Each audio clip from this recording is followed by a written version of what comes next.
You better make it soon. You can reach me by caravan, cross the desert like an Arab man. I don't care how you get here, just get here if you can.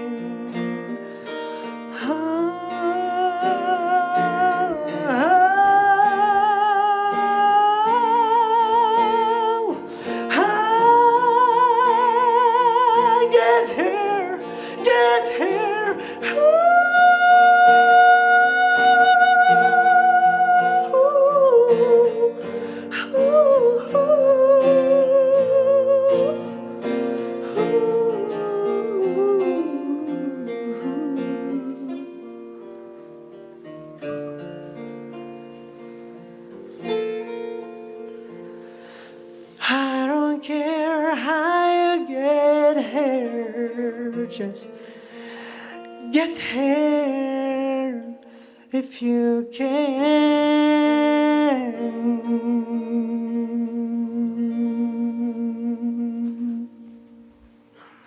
Bravo. Thank you so much. Thank you. Thank you. Next song, I will sing a song that's called Change the World, or we can say Protect the World. Because this crime that happened 16th of March 1988, I hope this is my message, that we will fight and work that such disaster will never happen again in this world. Such crime, such big crimes. Anyway, this is my message, and I hope we will fight and work for it. Thank you.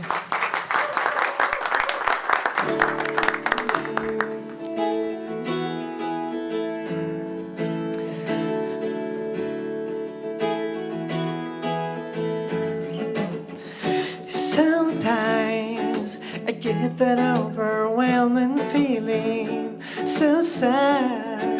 The faces on TV. If I try to make a difference, would it help anyway? And then I stop to myself. I say, so you wanna change the world? What are you waiting for? Say you're gonna start right now. What are you waiting for? It only takes one voice, so come on now and shout it out. Give a little more. What are you waiting for? Ooh, sometimes I feel a little helpless. Seems like I couldn't do a thing, but anything is possible. Just to wait and see. Good things happen if you just believe. So you wanna change the world? Say you're gonna start right now. What are you waiting for? It only takes one voice, so come on now, shout it out. Give a little more.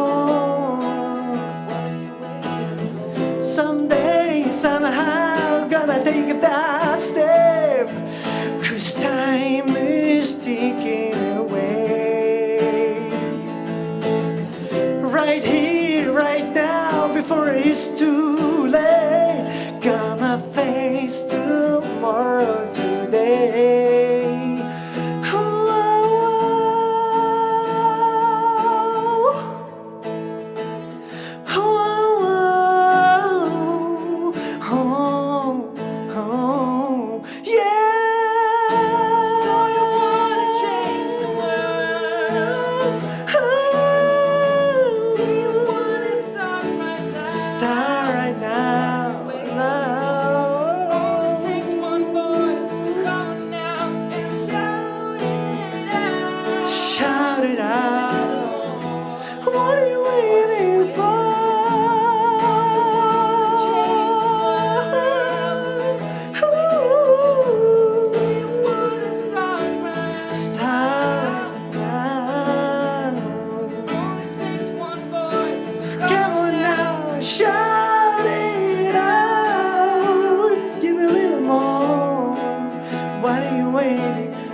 What are you waiting for? What are you waiting for?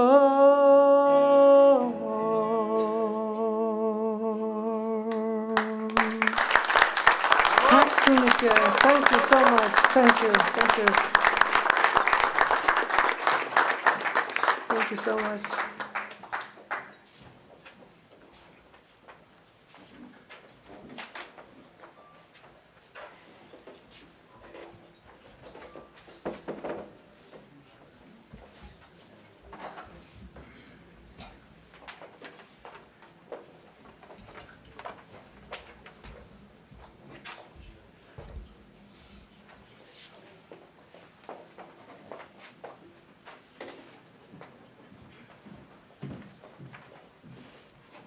Wow, that was beautiful. Thank you, Mr. Daron and Victor. Thank you very much. And now, please welcome Anna-Lena Sörensson, member of the Swedish Parliament.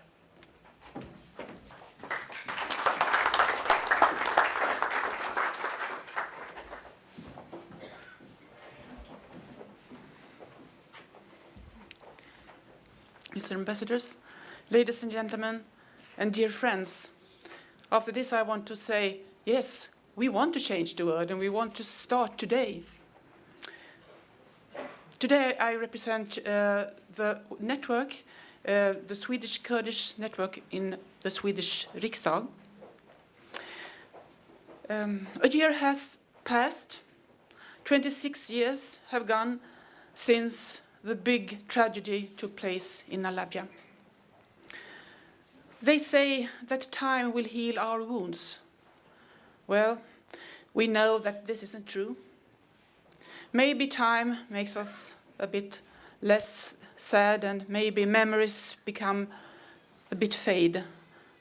But this kind of memories that has bring us together here today will and must not ever be forgotten. It is an obligation for us who live here and now to remember and to honor all those thousands of innocent people who became victims of the evilness which took place that day in March 1988. That day, which for the inhabitants of Halabja began so bright and so good, and which ended in such a horror and in one of the worst tragedies that we have ever witnessed. We shall always remember the victims of what was not only a crime against the Kurdish people in Halabja, but also a crime against humanity.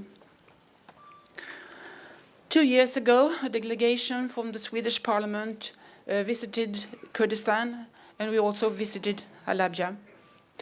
And those impressions that I got from there, and those pictures of the dead and injured men, women, and children that I saw there will forever stay with me in my mind. I am proud to represent the Parliament of Sweden, who has identified Halabja as genocide. Such a recognition is important if we shall prevent crimes like this to happen again. If we don't remember those crimes in our history, they might repeat themselves. We can learn through history and thereby build a better future. What is happening today with the civil war in Syria, the other conflicts in the Middle East, and now even in our own neighborhood in Ukraine, it is even more important to speak for tolerance, for peace, and for democracy. If we honor the victims of the worst crimes always, maybe we will take a little step forward. Thank you so much for inviting me here today so we can remember Halabja together. Let's see each other next year again. Let us never forget Halabja. Thank you. Tack så mycket. Stort spas.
Thank you once again, Mr. Faribous.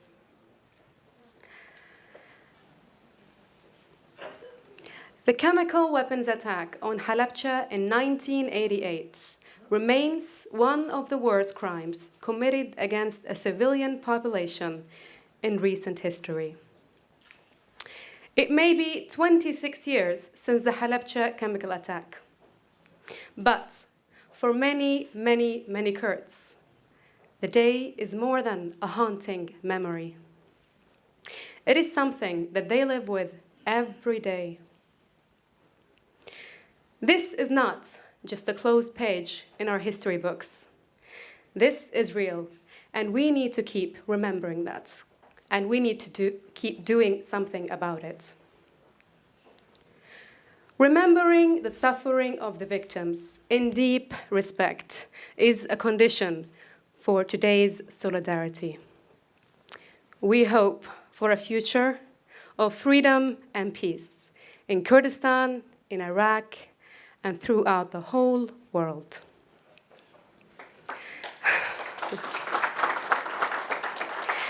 And now, ladies and gentlemen, I'd like to thank you all so very much for joining us here tonight.